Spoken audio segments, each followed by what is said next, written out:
What it do? Dream team. It's your boy D Neal back with another reaction video, guys. Here we are with Never Swim in this Australian river. Before we dive in, make sure you subscribe to the channel, ring notification bell, get a video a thumbs up so it gets suggested, and just gotta check something real quick. Alright. What we got? Today's story is about a real-life nightmare that occurred on a thin stretch of black water in northern Australia. This particular story has inspired two fairly popular horror movies from 2007. They are Blackwater and Rogue. But before we get into today's haven't seen either of these movies. Story, if you're a fan of the strange, dark, and mysterious delivered in story format, then you come to the right place because that's all we do, and we upload one or two times every week. So if that's of interest to you, the next time the like button asks for a snack, offer to get them one, and then proceed to heat up a cup of noodles in the microwave for about 77 minutes, and then serve it to them in a flimsy paper cup. Also, please subscribe to our channel and turn on all notifications so you don't miss any of our weekly uploads. All right, let's get into today's story.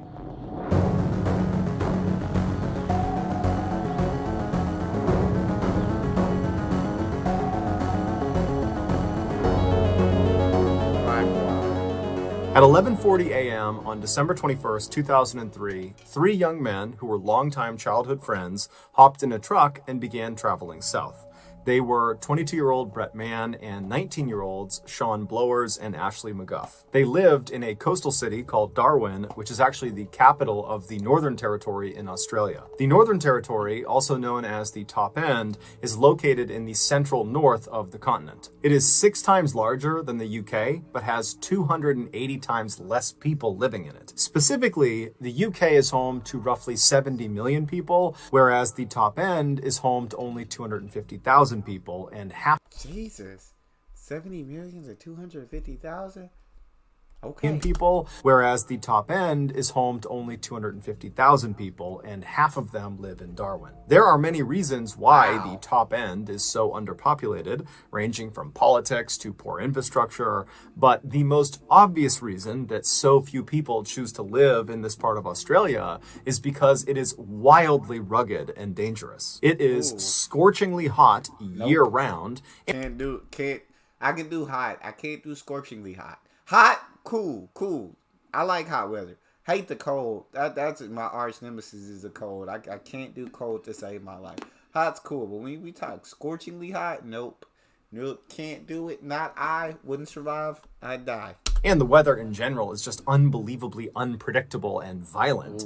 And as the old saying goes, all the animals there are trying to kill you and each other. But Brett, Sean, and Ashley had grown up in Darwin, and so they were accustomed to the hazards of living in the Top End, and so they weren't really concerned about them. What they were concerned with was finding things to do and not getting bored in the city. That particular day, in order to ward off boredom, the trio had decided they would head out to a salt flat that was located about 50 miles to the southwest of Darwin. It was this wide open plain that they could just race around on their quad bikes on. And so they loaded these quad bikes into their trailer, attached it to their truck. They hopped in their truck, and at 11:40 a.m., they started heading south out of Darwin. Yeah, I probably would have hopped on with them. That looked fun. That looked like a good time. Y'all know I love a good time. I'd go some four-wheelers. I'd do some four-wheeling. Have it since I was probably a kid. But I'd love to do that. They hopped in their truck, and at 11:40 a.m., they started heading south out of Darwin. The first road they were on was this fairly desolate dirt road that wound around through the wilderness, and it passed by the iconic eucalyptus trees that are very well known in Australia. It passed by palm trees and giant termite mounds. And after driving on this dirt road for about 30 minutes, the trio passed by the Tumbling Waters Holiday Park, which is a vacation resort for adventurous families. And then beyond this park, there really was no more civilization. They were headed right into the outback of Australia, and so this was kind of like the last mark of civilization. And so the trio, they drive for another 30 minutes past the park, and at some point, all of the trees on either side of the road start getting more and more dense until they begin kind of encroaching over the road, as if it looks like you're driving directly through the heart of a jungle. And they would have recognized this change in scenery as meaning they were nearing the Finniss River. river, which was off to their right beyond all of the trees. So they couldn't see it, Okay. but they knew they were close. And the Finnis River was not a huge waterway. It was a 30-mile stretch that ran east to west through the top end. And what it Don't was like known it. for was being very brackish and dark. You Look like swampy waters. Like swampy waters. I don't like it. Just that stretch of water. It look, yeah, I already know just looking at it. There's some creatures that live in that water that you don't want to meet. Creatures that live in that water that you don't want to meet. There's some creatures that live around that water that you don't want to meet. I already don't like it. could not see into this water more than maybe an inch or two. So it almost appeared black. And so the trio continued driving along through this kind of jungle atmosphere until the left side of the road began to thin out again. And then it eventually revealed the salt flats up to their left. And so at that point, the trio pulled off on the right side of the road where the vegetation was still very thick. And then the trio hopped out of the truck. They went around to their trailer. They dropped the gate. And one by one, they pulled their quad bikes off. And then each of them hopped on and drove out onto the flats. That day, the flats were actually very muddy because it had recently rained really heavy in that area. And so the trio spent just as much time racing each other on the flats as they did trying to drive close to each other and spray mud on each other. And so for hours, they were out there having a great time. And then at 4:30 p.m., they decided it was time to call it a day. And so they drove back over to the truck. They drove their quad bikes up onto the trailer. They locked it. And then they were about to get into the truck to head back home when one of them suggested, hey, let's head down to the water and rinse our clothes off and get all this mud off of us. Now, you need to understand, in the top end, the place you want to spend the least amount of time in is the water. People in the... I'm already knowing it. I don't even know nothing about nature, nothing about being in an outback, nothing about being in the top end. I'm already knowing. I looked at the picture of the water. I knew that's not where you want to be. That is not... Whose idea was this, and why did they go along with it? Why did the other two say, good idea? No. Terrible idea. Awful.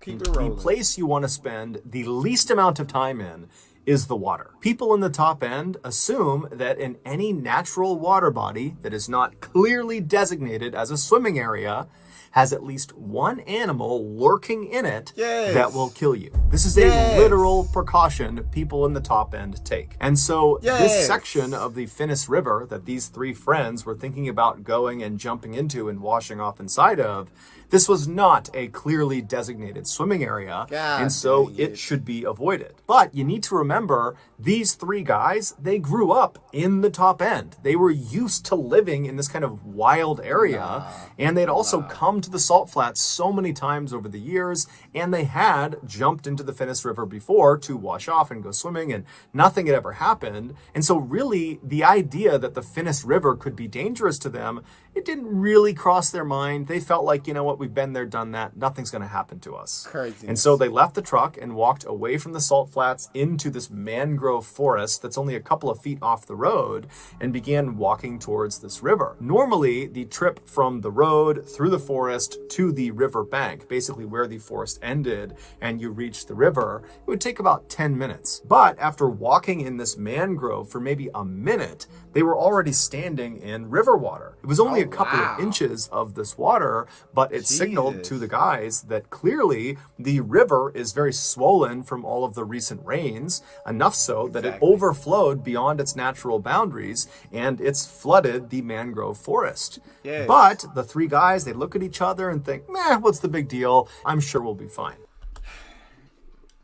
What is wrong with these? I'm just not getting what's wrong with these three guys.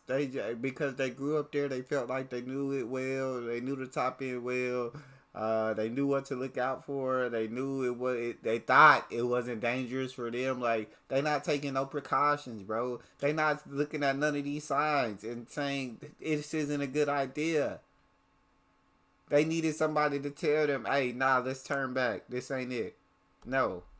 but nobody was there to do it. And so the guys continued moving on, but as the mangroves began to thin out, they began to slow down dramatically because the riverbanks on the edges of the Finnis River were very, very steep. If you were standing on dry land, if there was no flooding, and you were right on the edge of the Finnis River, if you took even 1 or 2 steps into the river, you would slip down under the water and the water would be over your head. Now, as these guys are walking, because the ground is flooded with this black, brackish water, they couldn't see the ground, and so they couldn't tell where the drop-off into the river was. And so they began to slow down, and then when all the trees were practically gone, they knew they were close, and then one of them actually slipped and kind of tumbled down the edge for a second, but he turned and he grabbed one of the roots of the mangrove tree and pulled himself back up. And then the other two, after seeing this, they walked over and stood next to him, and the trio just stood there looking out at this pitch black looking river that was very clearly moving faster than normal because of all this excess rain. But they kind of looked at each other and thought, you know what, it's not that big of a deal. You know, we'll hold on to the roots of these mangroves and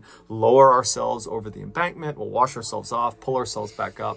No big deal. And so they each turned around and grabbed a root of one of the many mangrove trees that marked the edge of this forest. And while holding on, they would lower their lower half down past the embankment until they were submerged. They rubbed all the mud off of themselves, being very careful not to let go of the mangrove at any point.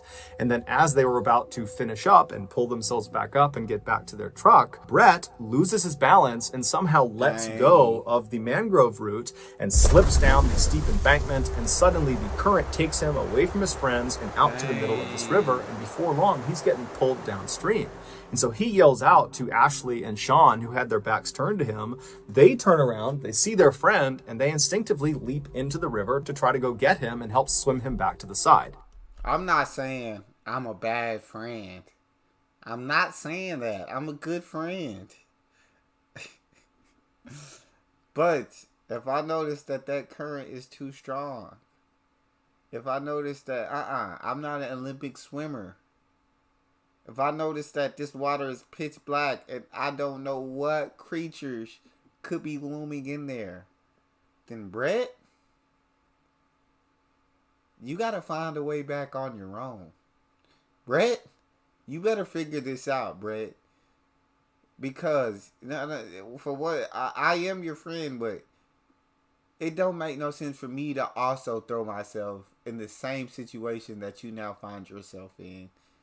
Because now one of us was in danger to now both of us are in danger. The logic just ain't logicy. It's not making sense. I'm sorry, Brett. But you would have been on your own with that one, man. But great friends went in to save him. I wouldn't have, but friend, and they instinctively leap into the river to try to go get him and help swim him back to the side. Now, all three of them were very competent swimmers, and so this was not a high panic situation. This was more like a inconvenience and maybe a little bit funny, and so that's why they leapt in no problem. They figured, worst case scenario is we'll drift somewhere down there and we'll get out and we'll walk our way back to our car. But as soon as Sean and Ashley were free floating in this river, they felt how strong this current was, and it was way stronger than they were anticipating. And so they actually started to get a little bit worried, and they looked up ahead of them, and Brett, who had been in the water for 10 or 15 seconds before they leapt in, he had already moved way farther downstream than them. And so they decided, you know what, we have to get out, but we need to get to Brett first. We all need to get out at the same place. And so they decide they're going to swim downstream, meet up with Brett, and then get the heck out of that river as fast as they possibly can. Not a good idea. And so they yell out to Brett, hey, we're coming to get you. And they start swimming as fast as they possibly can. And with the help of the current, they manage to get all the way up to Brett relatively quickly, maybe a couple of minutes. And when they reach him, Sean and Ashley go in front of Brett. And then the three of them, they stop actively swimming and they allow the current to just kind of carry them downstream. And as they're drifting, they begin scouting the left side of the river for a solid clump of mangrove trees they can swim into. Because unless there's something to grab onto on the edge of this river, they can't pull themselves out. And so at this point, the trio is definitely uncomfortable being in the water because of how strong that current is. But they're confident they're going to find a viable landing spot and they're going to get out of here and it will be a great story. And so Sean is in the front, Ashley is right behind him, and then Brett is behind Ashley. And they're all about an arm's length away from each other. other. And they're drifting down this river for a couple of minutes. They're looking on the left side for a viable landing spot. And then all of a sudden, Ashley just yells out, "Hey, I see something in the water. We need to get out. Find the nearest tree. Get out, get out, get out." And so Sean, he starts panicking. He doesn't even turn around to see what's going on behind him. Adrenaline kicks in and he swims as fast as he possibly can to a tree that's popped out of the river. It's literally growing in the middle of the... My adrenaline would have kicked in too. Hey, Sean, Sean, fight or flight came on. Sean, fight or flight mode came on. Sean said, I gotta get to a tree. I gotta get to somewhere. I gotta get out this water. Oh, Lord. River. And so he swims up to this tree. He manages to climb up to the first fork of the tree, which is maybe 6 or 8 feet above the water. And as soon as he's up there, he turns around and looks down and he sees Ashley. He reaches down and he hoists Ashley up to the first fork with him. And then the pair turn around again to grab Brett, but Brett's not there. And so they look around, they're thinking, okay, did Brett not make it to the tree? Did the current pull him around? Is he at some other tree? You know, they're yelling out for him, they're looking for him, but there's no Brett. And so they're talking to each other, Ashley and Sean. They're saying, hey, did he call out? Did you hear something? Did he give some indication about where he was going? And they're saying, no, I don't know where he is. And so they start climbing up the tree a little bit and trying to look down and up the river to see if maybe they can see him. And then all of a sudden, Sean notices something yellow flash beneath them in the water. And so he looks straight down and he sees this yellow thing down there. And so he nudges Ashley and he says, look. And so Ashley looks down, and as they're looking, they're about 10 feet off the water at this point.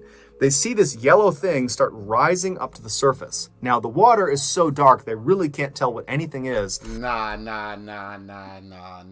Brett gone. Brett was gone when that current took him.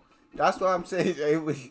Brett, I would have told your story I would have gave a great eulogy, Brett, but I wouldn't coming in that water for you. You'd have had to figure that out, Brett. Now Brett gone. Something done took Brett, and Brett's a goner. But geez, I love his storytelling skills. He got me panicking when he said, "Whoa, something in the water." I started panicking a little bit. All right, Mr. Ballin, keep it going. Rising up to the surface. Now, the water is so dark, they really can't tell what anything is unless it is at the surface. And so they're watching this yellow thing, and suddenly it comes out of the water, and they see it's Brett. He's got his yellow jacket on. That's what they saw. And Brett is in the mouth of a 13-foot-long saltwater crocodile. He is face down, and his left side is being held in this animal's mouth, and he's not moving. And so Sean and Ashley are so scared, they're just frozen. They're just staring at this monster that's in the water, that's holding their friend underwater, and they can't do anything about it.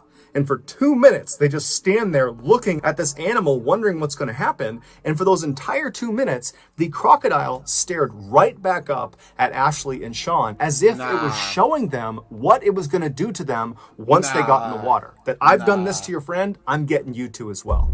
And so they're staring at this animal when suddenly it just kind of goes underneath the water, back down into the black abyss, and it, along with Brett, just disappear. Ashley and Sean are so terrified that they can't even grieve for their friend. They can't feel sad for him. It's like they just go into survival mode. And without saying anything to each other, they just start climbing up this tree as fast and as far as they possibly can. And they only manage to get up maybe a couple more feet to 2 more branches. One's at about 10 or 12 feet off the water, and the other is at about 15 feet off the water. And so Sean makes it onto the lower branch, and then Ashley makes it onto the slightly higher branch. And then once they're situated on their branch and one arm is firmly wrapped around the trunk of the tree, they're able to kind of breathe for a second and take stock of their situation. And even though, of course, the elephant in the room here is that their friend was just eaten by a crocodile, but it's like they can't process that yet. Instead, they start talking about, okay, well, our families... They got to figure out a way to get out of this river, bro. They got to figure a way to get out of this river. But it's like they can't process that yet. Instead, they start talking about, okay, well, our families, they're going to recognize our absence, and they're going to tell the police, and the police are going to launch a search, and they're going to come find us. Both of them were confident, or they acted confident, that that was going to happen, but they also knew that there was no timeline for this. It could be hours or days until this actually happened. And so as these two teens are sitting on their branches, the reality of their situation really started to come crashing down on them. Because, yeah, they're safe in this tree, But how long can they possibly stay in this tree for? I mean, eventually they're going to need to fall asleep. And if they fall asleep, are they going to fall out of the tree and land in the water with this crocodile? I mean, you just got to find a way to like tie yourself to the tree. I don't know how. Don't ask me, but you got to find a way to tie yourself to the tree some way, somehow. Didn't know how this was going to turn out. And so as the two began comforting each other, reassuring each other that, oh no, it's going to be just fine. Someone's going to find us tonight or tomorrow. We'll be just fine. As they're doing that, Ashley suddenly stops talking to Sean and just looks straight down. And so Sean realizes what Ashley's doing and he matches his gaze and he looks straight down, and at the base of their tree in that black water is the 13-foot-long saltwater crocodile. Bro. It's back, and it no longer has Brett in its mouth. They have no idea where Brett is. He's just gone. Saltwater crocodiles are considered the most aggressive and dangerous crocodiles in the world. And they are one of only 2 crocodile species that will actively hunt humans when given a chance. And so these two teens are helpless in this tree. All they have is some separation from the black water and this animal down below. And so they just find themselves staring straight down at this crocodile. And in turn, this crocodile just stares right back up at them. It's very clearly waiting for them. It wants them to come out of the tree so it can eat them. And so the crocodile just continuously repositions itself all around the tree. It's just keeping the top of its head out of the water so its eyes can look up at them. And so the teens are just praying that at some point it will grow tired of them and will leave. And after several hours, right as the sun is about to set, this crocodile does seem to give up on them and it drifts under the water and disappears. After a couple of minutes, Sean, who was on the slightly lower branch, decides he doesn't want to be any closer to the water than he needs to be, and he's going to climb up to Ashley's branch. And so he very carefully stands up on his branch. He makes sure he's got solid footing, and then he reaches up and he grabs a branch with his right hand, and he kind of tests it, and he feels like it's pretty sturdy. Sean, you was good where you was at, Sean. That thing was about to climb up the tree. We take an unnecessary risk, Sean. Oh my Jesus, oh my Jesus, oh my Jesus. One of these branches about to snap. Reaches up and he grabs a branch with his right hand and he kind of tests it and he feels like it's pretty sturdy. And then he puts all his weight on it and tries to reach for another branch when this one breaks. And as soon as that branch broke, Sean tumbled 10 feet into the water. And so he hits the water, he goes all the way under, he sinks a few feet under, and immediately he's turned around and he's trying to swim as fast as he can to the surface, and he's just expecting at any moment this crocodile is going to bite him. He gets to the surface and he looks around. It's a little bit dark, but he can immediately see his tree, and he realizes the current has pulled him away from his tree. And so in a panic, he starts swimming and kicking his legs as hard as he possibly can to get back to this tree. And he knows the whole time he's kicking his legs, he's just attracting the attention of this crocodile, but he's got nothing else he can do. He's got no other tree he can reasonably get to that will provide safety from this animal. And so with every ounce of energy he's got, he kicks and swims, and finally he manages to grab a root of this tree that his friend is still inside of, and he begins pulling himself with his lower half still submerged in the water. And so as he's dragging himself towards the trunk of this tree, he's just waiting for this crocodile to bite down on his legs, and finally he gets to the trunk of the tree and he's able to pull his body out of the water, and he clambers up to that original branch he was on, and then he and Ashley work to get him. Thank you, God. Thank you, Jesus. Thank you, bro. I was so goddamn scared for Sean. I thought it was over. I thought it was a wrap. I thought Sean was done for.